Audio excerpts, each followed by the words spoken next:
سورہ نمل آیت 63 اعوذ باللہ السمیع العلیم من الشیطان الرجیم بسم اللہ الرحمن الرحیم امن بھلا کون یہدیکم تمہیں راہ دکھاتا ہے فی ظلمات اندھیروں میں بری خشکی والبحری اور سمندر ومن اور کون یرسلو چلاتا ہے ریاح ہوائیں بشرن خوشخبری دینے والی بین یدئی پہلے رحمت ہی اس کی رحمت سے الہ کیا کوئی معبود مع اللہ اللہ کے ساتھ تعالی اللہ بلند تر ہے اللہ اما اس سے جو یشرکون وہ شریک ٹھہراتے ہیں بھلا کون ہے جو تمہیں راستہ دکھاتا ہے خشکی اور سمندر کے اندھیروں میں اور کون بھیجتا ہے ہواؤں کو بشارت دیتی ہوئی اپنے باران رحمت کے آگے آگے کیا کوئی اور معبود بھی ہے اللہ کے ساتھ بہت بلند و بالا ہے اللہ اس شرک سے جو یہ لوگ کرتے ہیں یہ بات سمجھائی جا رہی ہے انسان کو کہ وہ اللہ کی کبریائی کی اللہ کی عظمت اللہ کے معبود ہونے اور معبود بھی وہ جس کا کوئی شریک نہ ہو تو مختلف حوالوں سے یہ بات سمجھائی گئی ہے اور وہ حوالے جن کا انکار نہیں کر سکتا رات کے وقت جو لوگ سفر کرتے ہیں انہیں اس کی خبر ہوتی ہے خاص طور پر جو بیابانوں میں جنگلوں میں صحراؤں میں یا سمندر کی وسعتوں میں جو جہاز چلتے ہیں تو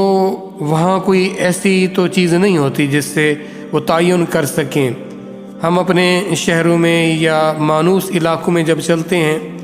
تو ہمیں کچھ نشانیاں یاد ہوتی ہیں کچھ عمارتیں کچھ ایسی چیزیں جس کے حوالے سے ہمیں یہ خبر ہوتی ہے کہ یہ مشرق ہے یہ مغرب ہے یہ شمال ہے یا یہ جنوب ہے جب آپ کسی ایسی جگہ پہ ہوں جہاں ہر طرح سے ایک ہی طرح کا منظر دکھائی دے اور ہو بھی اندھیرا پھر پتہ نہیں ہوتا کہ کس سمت میں سفر کیا جائے خاص طور پر سمندروں کی وسعتوں میں اگر آسمان کو غور سے دیکھا جائے مختلف ستاروں کی اللہ نے ایک ارینجمنٹ رکھی ہے تو ان ستاروں سے وہ اپنا ڈائریکشن کو اپنی سمت کو معلوم کرتے ہیں کہ وہ اس سمت میں ان کا سفر ہونا چاہیے وہ ٹھیک سمت میں جا رہے ہیں یا غلط سمت میں جا رہے ہیں کون ذات ہے جس نے ایسی ارینجمنٹ رکھی جس کی وجہ سے تم رات کی تاریکیوں میں جنگلوں میں سمندروں میں سفر کرتے ہو بعض دفعہ اتنی گرمی ہوتی ہے زمین خشک ہو چکی ہوتی ہے تو پانی کی بوند بوند کو ہر جاندار ترس رہا ہوتا ہے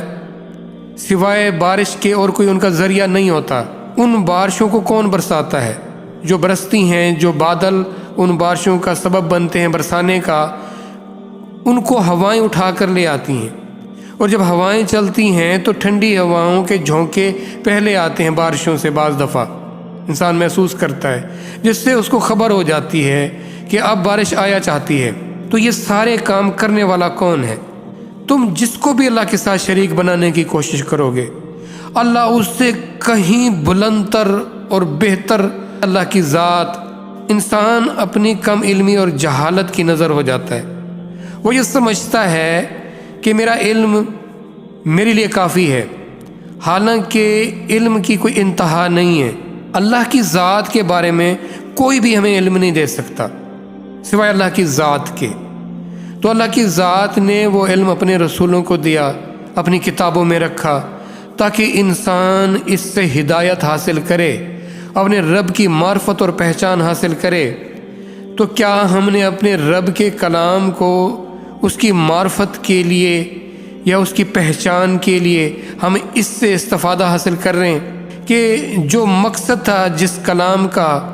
وہ ہم نے مقصد پورا نہ کیا ہمیں دوسری چیزوں میں الجھا دیا گیا